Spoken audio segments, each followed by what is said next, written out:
This is the Castle, former armory and former senior center in Rochester. We're downtown Rochester in what has been converted in a historic building to a civic experience for people of Rochester and visitors.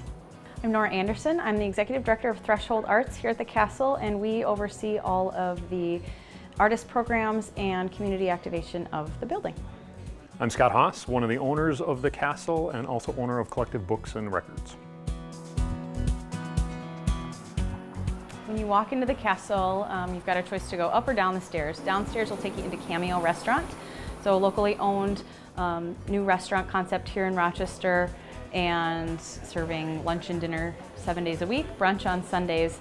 But then up onto the second floor, you're going to find 5 additional tenants: artist studios, a used book and record store, coffee and juice bar, we have a yoga studio, and then an art retail store, as well as several artist studio spaces, so artists making their work. All of that surrounds a big indoor public commons, a place where people can hang out, read a book, play a game, have a meeting, do some work.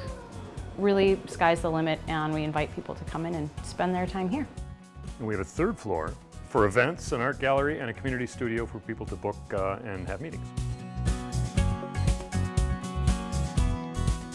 When we purchased the building, we purchased from the city of Rochester, and we promised we would make it a civic building. So it would be something that the public could access, whether you're a Rochester resident or somebody from or visiting our community.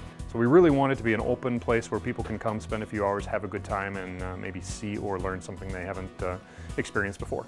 All with an arts and culture focus. So with Threshold Arts managing a lot of the programs and the community spaces, art is at the forefront of a lot of everything that we're doing here. About 104 years ago, this was built as an armory. So different branches of the armed forces would use this space, and they used it for about 60 years, and the city of Rochester bought it and turned it into the senior center. And for 40 years it served a great purpose of the senior center, and when 125 Live was built, the city decided to put it up for sale. And there was a couple iterations of sale and lease proposals and some wonderful ideas. We just happened to be the lucky ones who won, and were able to turn it into what it is. A couple of my favorite stories are people who used to come here 45 years ago for dances on Friday nights, or actually worked here when this was an active armory. My dad reported when he was in the Army Reserve at this location, which was really neat, and I didn't even know until we'd purchased the building.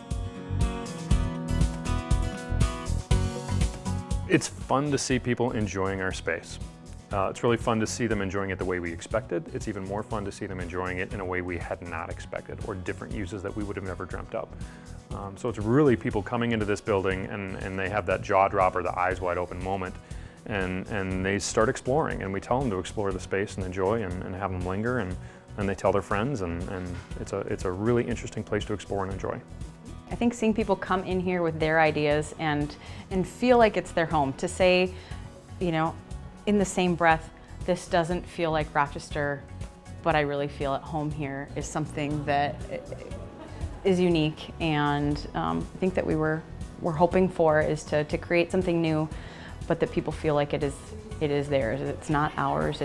We're here for everybody, and welcome everybody in, and new ideas that come with them.